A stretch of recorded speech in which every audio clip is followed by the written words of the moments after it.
A retired SWAT commander just revealed the mistake that could bring this kidnapper down. He believes the suspect spent weeks inside a vacant house right next to Nancy Guthrie, watching her, timing her every routine, building his entire plan from inside that property. And in doing so, he left behind evidence the FBI is now actively hunting for. The kidnapper thought he was invisible, but the SWAT commander just told the world exactly what he saw, and it points directly back to him. Drop a comment telling me where you're watching from. Hit that like button and do not go anywhere because this update changes everything. Nancy Guthrie is 84 years old, mother of NBC Today show co-anchor Savannah Guthrie, and a resident of the Catalina foothills in Tucson, Arizona, one of the wealthiest, most closely watched neighborhoods in the entire state. On the night of January 31st going into February 1st, 2026, someone walked into that neighborhood, into her home, and took her. Her blood was confirmed on the front porch. Her doorbell camera went dark at 1:47 in the morning. And nearly 2 months later, she has still not been found. The FBI has now gone back to that neighborhood, not for a routine check, not to revisit old leads, but with specific, pointed, name-by-name questions focused on one particular house sitting very close to Nancy's front door. A house that was recently vacant. And retired Pima County SWAT Commander Bob Krieger told Parade magazine in an exclusive interview that he believes this house was used as a home base, a staging location, an operational center from which someone watched, waited, and timed Nancy's every movement before February 1st. Before I get into exactly what Krieger revealed, there is one neighbor's account most coverage has completely buried, and you need to hear it because it ties this entire case together. A man was seen walking through that neighborhood 2 to 3 weeks before the abduction.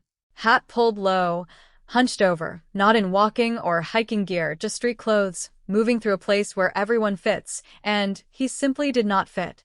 Hold that image because by the time we connect it to what the SWAT commander told Parade, you'll understand exactly why the FBI just returned to that neighborhood and why this case is heating up right now.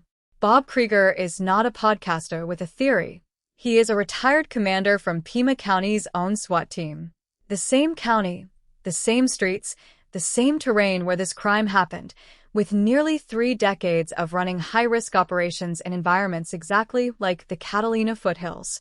In an earlier Parade exclusive, he had already assessed this was a very intentional, targeted crime specific to Nancy's house with clear planning behind it. But in his follow-up Parade exclusive published March 19th, Krieger went significantly further, and this is where the big mistake comes in. He told Parade that investigators should look at the vacant house nearby as a possible home base or staging location for the suspect. In operational terms, that means a place where you preposition, store what you need, and return between reconnaissance runs. A place where your presence raises zero flags because you have a cover story. You are a renter, you live next door. Nobody questions your car in the driveway at midnight. Krieger deliberately separated a cover story from an alibi because the distinction matters. An alibi explains where you were after something happened. A cover story justifies your presence in real time before anything has happened at all. Someone could be sitting in a parked car on that street at midnight, and if a neighbor wonders, the answer is immediate. I live next door. Nobody calls anyone. Krieger then told Parade that someone operating from a nearby vacant property would be in a position to see the comings and goings of people, the timing of things, the timing of all the people, including Nancy. He is describing in professional language exactly what pre-operational surveillance looks like. No one improvises an abduction of this precision. They observe first, learn the rhythms of a place, map when a target is most alone and most vulnerable. From approximately 50 feet away, a conservative estimate for the distance between neighboring properties in the Catalina foothills, weeks of sustained observation tells you everything. What time the bedroom lights go on and off, when the car is in the driveway and when it is not, whether someone lives completely alone after dark. We know from the verified, publicly reported timeline that on January 31st, Nancy traveled by Uber to a family dinner, was dropped home at 9:48 p.m., and by 9:50 p.m., the garage door confirmed she was inside. The neighborhood was dark, no visitors, no company. Then, at 1:47 a.m., her doorbell camera went completely dark. Whoever did this knew that window. Nearly 4 hours alone, Neighborhood silent. No witnesses was the window to move. The masked suspect who appeared on that camera arrived fully prepared. Ski mask, gloves, jacket, a holstered handgun, a 25-liter hiking backpack. The FBI has officially described him as male, 5 feet 9 inches to 5 feet 10 inches, average build. Months later, no arrest, no named suspect, nothing. Every expert who has analyzed that footage agrees. This is not impulse. This is preparation for a specific task on a specific night. Now, here is the most significant thing Krieger told Parade, and this is the detail that reveals exactly what kind of mistake was made. He said a vacant property, out of the prying eye of the neighborhood, could also be a location to set up surveillance equipment, and that such equipment could be easily stashed in a structure or on the property without anyone knowing. We are no longer talking about someone watching from a window. Krieger is describing the professional possibility of a physical installation. A camera, a monitoring device, something capable of observing Nancy's home for weeks without any human presence at all. A feed someone could access remotely while the property appeared completely empty to every neighbor who walked past. The FBI knows this is operationally possible, and the fact that federal agents returned specifically to ask pointed questions about that property tells you they are actively pursuing it. Now, back to that stranger, the man with the hat pulled low, moving through a street where he did not belong. Aldine Meister, a 30-year resident of the Catalina foothills, flagged the vacant property herself in week 1 without being prompted and told investigators to check that house from the very beginning. She told reporter Brian Enton about that strange man in street clothes moving through the neighborhood approximately 2 to 3 weeks before Nancy disappeared. Hat down, not in walking or hiking gear, completely out of place. Former FBI agent Jennifer Kidnapper has assessed that the masked individual captured on Nancy's doorbell camera on January 11th, 3 full weeks before the abduction, was conducting a trial run. The Guthrie family, in their most recent public statement, specifically asked the community to search their memories for January 11th and January 24th. Not general time periods, those exact dates. And when a family coordinating with federal investigators asks the public to focus on 2 specific nights, it is because those dates carry real investigative weight. 6 weeks after Meister first flagged that house, the FBI is now doing exactly what she asked from day one. Here is where conflicting reporting becomes critical. News Nation's Brian Enton reported through law enforcement sources that the renters of that property moved out before Nancy disappeared, meaning the house sat vacant in the run-up to the abduction with no occupant to report unusual activity, no one to flag comings and goings. Crime Stories reporter Dave Mack reported the complete opposite, that the renters left immediately after the kidnapping, which carries an entirely different set of implications. These are not 2 interpretations of the same event.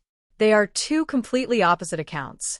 If Enton is right, the vacant house was an operational gift in the days before February 1st, empty, unwatched, accessible.